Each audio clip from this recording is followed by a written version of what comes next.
Hey guys, how's it going? My name is Mr. Fancy, and today we are doing a gameplay commentary on TC Hydro. So, for those of you who don't know, Hydro was added back to the stock map rotation about a week ago. Before then, it was basically a dead map. I mean, not a lot of people played on the map. In fact, it had a reputation for being forgotten.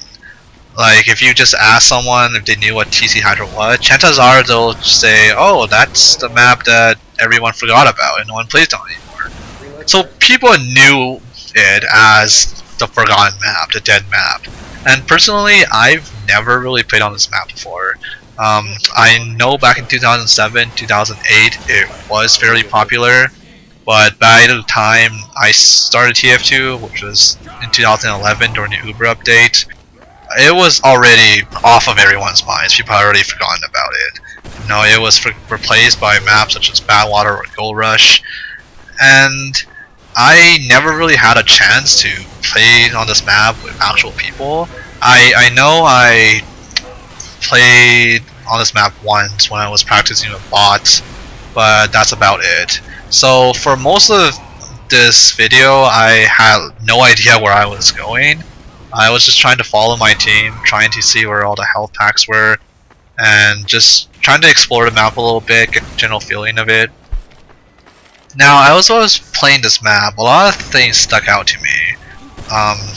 The biggest thing was the map is not symmetrical.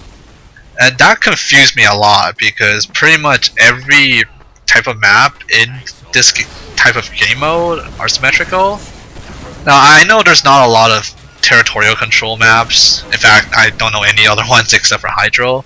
But territorial control, in my opinion, is most similar to 5CP. Simply because 5CP, you have someone pushing forward, you also have a portion of your team staying back and defending, and that's the same thing what you do in Hydro.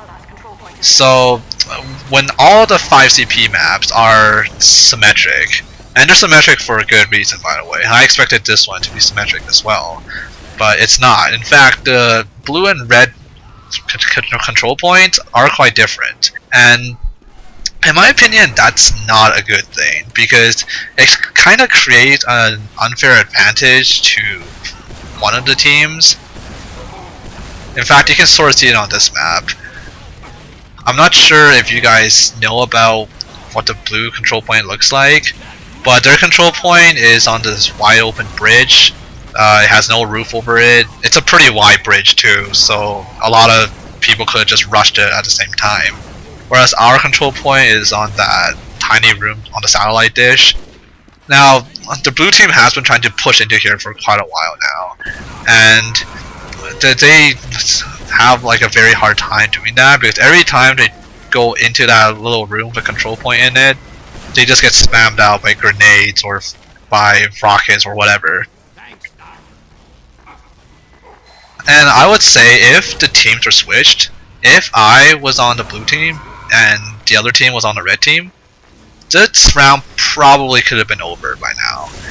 Because it's much easier for them to capture the blue control point, and they could have just swarmed all over our control point, and it would have been extremely difficult for my team to push out or to hold our own control point, because then we can't really rely on the chokiness of the control point itself to spam out any cappers.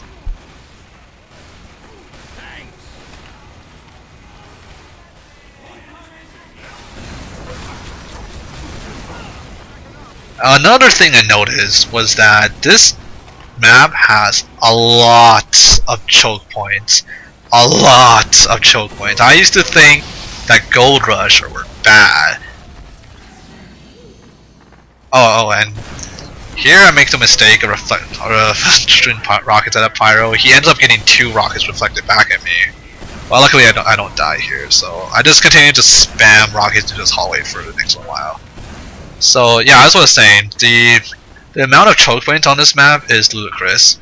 Like, you can probably just tell from that narrow little hallway I was just in. In fact, that hallway was so narrow between the rocks there, I don't even think 2 people can stand like shoulder to shoulder on that. You basically have to go in single file. And if you just stick one demo or one soldier or whatever at the end of one of those, the other team is going to have an extremely difficult time trying to push in. Especially if you can control that room with the medium health pack and the medium ammo pack. And at some point it basically just devolves into a spam fest. Like there's no more strategy involved. You're just spamming soldiers or demos just to see whoever can get the most damage out. And eventually someone will win, but I think more often or not just ends up in a giant stalemate. I think on this match the blue team does actually managed to win, so kudos to them how they actually managed to cap that tiny control point on top of the satellite dish. But yeah, and it's not just on this map too. I think on all the Hydro maps there's the same problems. It's not symmetric, it's very choky. I know on the last map that I play on, that map was pretty ridiculous. I mean, I think there ends up being 2 stalemates on that map, whereas even though the enemy team was much better than mine and they probably should have won.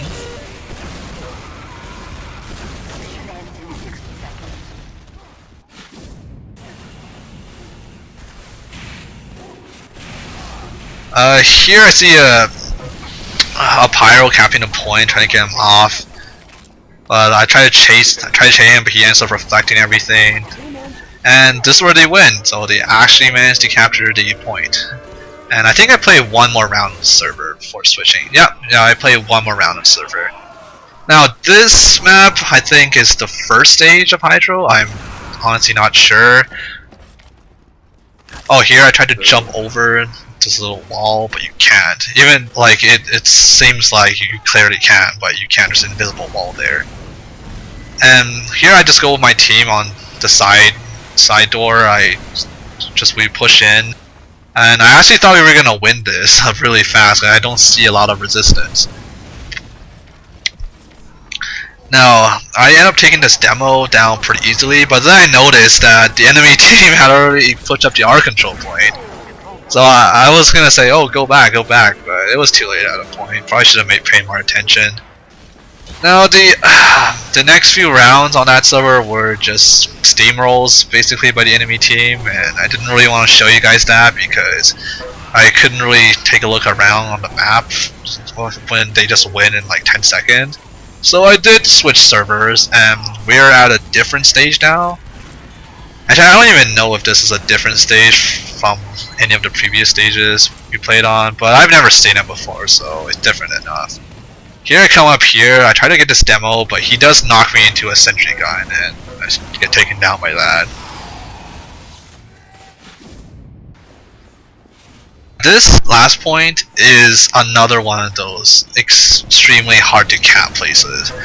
Like, if they want to push in, I think there's really only 2 places they can push in from, and that's either from up here or from a room below me. And both of them, it's extremely easy to get covered by sentries, and it's very easy to be spammed out too. You can see what I'm doing here. I'm basically just spamming all the rockets I can into that room. Now, here I see the Uber Pyro. I was like, nope, don't lie into that, so I just jump away. But to be completely honest, this stage reminds me of Turbine. And doing for that, and it's not just because it's indoors, because this plays exactly the same as Turbine almost. You have one team controlling most of the map.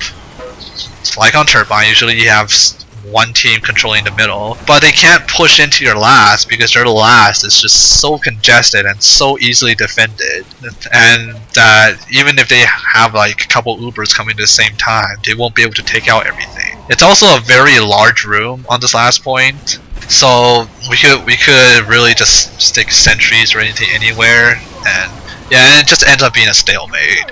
So as you can see, all of the MVPs are on the red team actually. So that was another situation where I could have said, hey, if the teams are switched, if blue was red and red was blue, it would have been over a long time ago.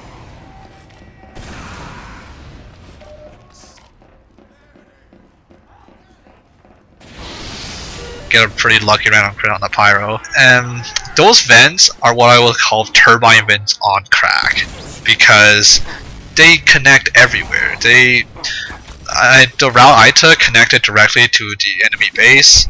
I think another route connects to the bottom of the map. I wasn't completely sure. I do go in there again though, just to see what it's like.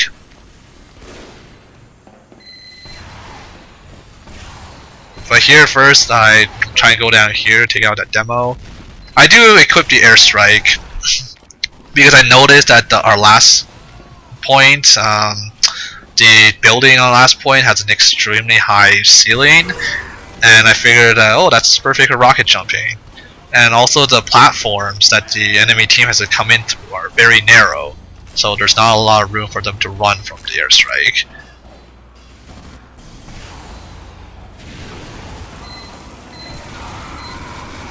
And here I take out that Pyro, the barrage of rockets. He does get a sentry gun though, which is too bad, but I think that gets built up pretty quickly. Well, here I try to go outside again. I really wanted to see what was down there. I really had no idea where to go at this point. I know the vents connect to their base, but the vents are way too congested for me to go in there. So I was trying to find like an alternate path to get to their base.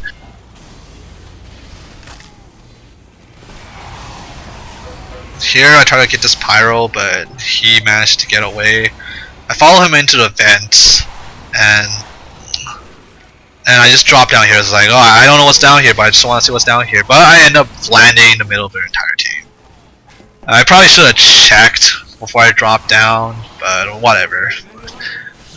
I see a spy up here. Help the NG take him out, because let's be honest, we need these sentries. If our sentries go down, I was pretty sure that we would have lost. Here I try to take out the sniper, but he managed to get away. I just go into this room. It's like I have no idea what's going on. I've never been over here, so I just wanted to see where everything was. At this point, my main goal, like right now, is just to explore the map, see where everything is, and start winning. I see this Pyro behind me.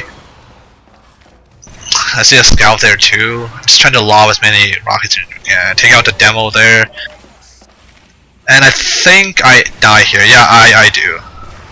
Die to the Pyro. I wanted so bad for the health respawn, but it doesn't. I end up burning to death. So now I switch out the airstrike with the black box. I realized we didn't have a medic, and if you don't have a medic, well, then you just use that self-healing from the back box. Better than nothing. So at this point, like, my team is on the offensive. We're trying to push into their last, but there's a giant choke point here, and I don't think we ever get past this choke point because it's just so hard to get past. I go up here. I try to go around because I know the vents lead directly to their base. I was trying to see if maybe I can just spam some rockets down there, put out as much damage as I can. I try to get a dispensary here because I don't want them to get healed, but the enemy notices me and I have to back off. I see the Pyro taunting here, and I was like, oh, geez, thanks for the health, bro. So I healed up some little bit of health there. I see the heavy here. At this point I was like, there's no way I'm gonna escape from that. So I just unload all the rockets I can. We end up killing ourselves, which was probably the best case scenario at that point. Scout tried to counter a point, but we managed to take him out pretty easily. I think this round also ends up in the stalemate. The round timer, when I recorded this, was glitched, so I actually don't know how much time there is on the left of the round. But I remember there being like quite a bit like of stalemate. So, and this map, this Hydro in general, is very stalematy from what I experienced, just because of the choke points. And yep, there's stalemate. I think that's the end, so thank you so much for watching. Like the video if you did, and I'll see you next time.